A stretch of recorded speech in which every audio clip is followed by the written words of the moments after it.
MES ಪುಂಡರಿಗೆ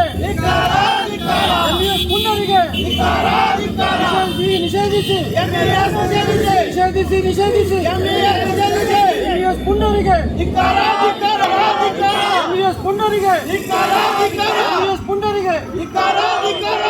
ಕರ್ನಾಟಕವನ್ನು ಅಭಿವೃದ್ಧಿ ಮಾಡಿ ಉತ್ತರ ಕರ್ನಾಟಕವನ್ನು ಅಭಿವೃದ್ಧಿ ಮಾಡಿ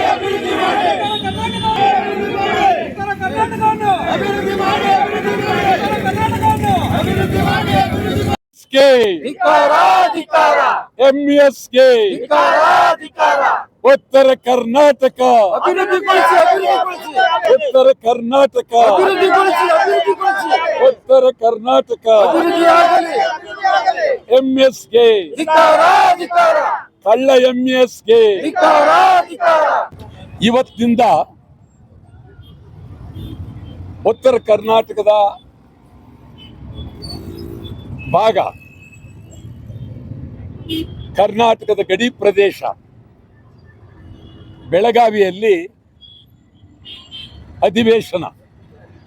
ಇದು ಸುಮಾರು 17ನೇ ಅಧಿವೇಶನ. ಇದು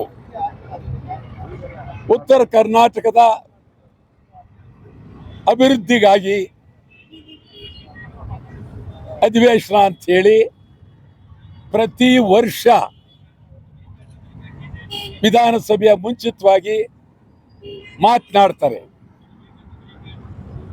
ಒಂದು ಅಧಿವೇಶನದಲ್ಲೂ ಪ್ರಾಮಾಣಿಕವಾಗಿ ಉತ್ತರ ಕರ್ನಾಟಕದ ಅಭಿವೃದ್ಧಿ ಆಗಲಿಲ್ಲ, ಕಲ್ಯಾಣ ಕರ್ನಾಟಕದ ಅಭಿವೃದ್ಧಿ ಆಗಲಿಲ್ಲ, ಬೆಳಗಾವಿ ಸೇರಿದಂತೆ ಗಡಿನಾಡು ಅಭಿವೃದ್ಧಿ ಆಗಲಿಲ್ಲ. ಶಾಸನ ಸಭೆಯಲ್ಲಿ ಪ್ರಾಮಾಣಿಕವಾಗಿ ಮಾತನಾಡ್ತಕ್ಕಂಥವರು ಇಲ್ವೇ ಇಲ್ಲ. ಇದು ಪರಿಸ್ಥಿತಿ. ಇವತ್ತು ನೀವು ಕರ್ನಾಟಕ ಏಕೀಕರಣ ಆಗಿ 1956 ನವೆಂಬರ್ 1 ಸುಮಾರು 70 ವರ್ಷ ಕಳೀತಾ ಬರ್ತಾ ಇದೆ. ಏನ್ ಮಾಡಿದ್ದೀರಿ ನೀವು?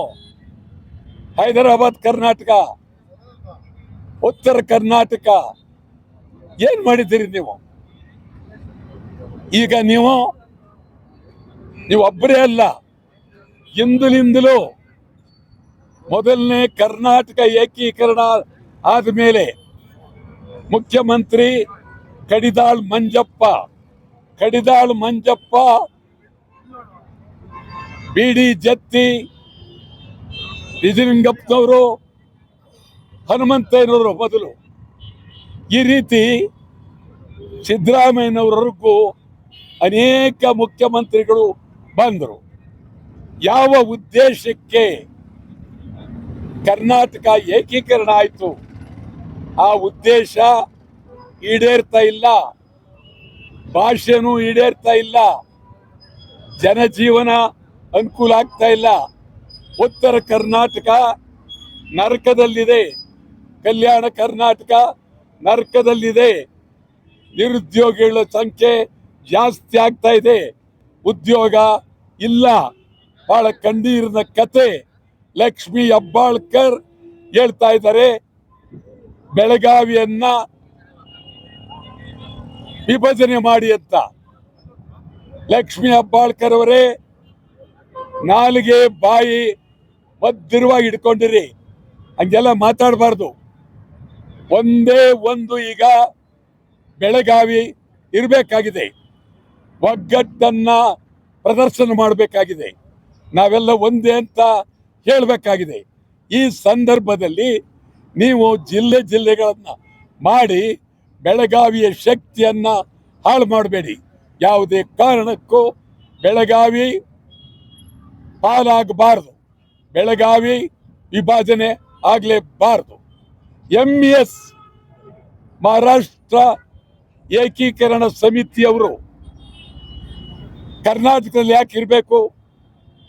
ಮಹಾರಾಷ್ಟ್ರ ಏಕೀಕರಣ ಸಮಿತಿ ಕರ್ನಾಟಕದಲ್ಲಿ ಯಾಕೆ ಇರಬೇಕು? ಈ ಕೂಡಲೇ ಮೊದಲಿನಿಂದ ಹೇಳ್ತಾ ಇದ್ದೀವಿ, ಈ ಬಗ್ಗೆ ಯಾವ ಸರ್ಕಾರಗಳು ಪ್ರಾಮಾಣಿಕ ಪ್ರಯತ್ನ ಮಾಡಲಿಲ್ಲ. ಎಂಎಸ್ ಗುಂಡಾಗಳನ್ನ ಗಡಿಪಾರು ಮಾಡಬೇಕು, ಎಂಎಸ್ ಹೋರಾಟಗಾರನ್ನ ಕಾಯಂ ಆಗಿ ಜೈಲಿಡಬೇಕು, ಎಂಎಸ್ ಕಾರ್ಯಾಲಯ ಇರೋ ಕೂಡದು.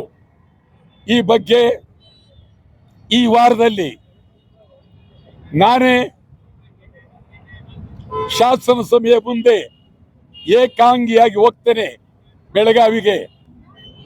ಎಂಎಸ್ ನಿಷೇಧ ಮಾಡಲೇಬೇಕು ಅಂತ ಹೇಳಿ ಈ ಕಿವಿ ಇಲ್ಲದ ಸರ್ಕಾರಕ್ಕೆ, ಬಾಯಿಲ್ಲದ ಶಾಸಕರಿಗೆ, ಶಕ್ತಿ ಇಲ್ಲದ ಜನರಿಗೆ ಶಕ್ತಿ ತುಂಬೋಕ್ಕೋಸ್ಕರವಾಗಿ ನಾನೇ ಹೋಗ್ತೀನಿ.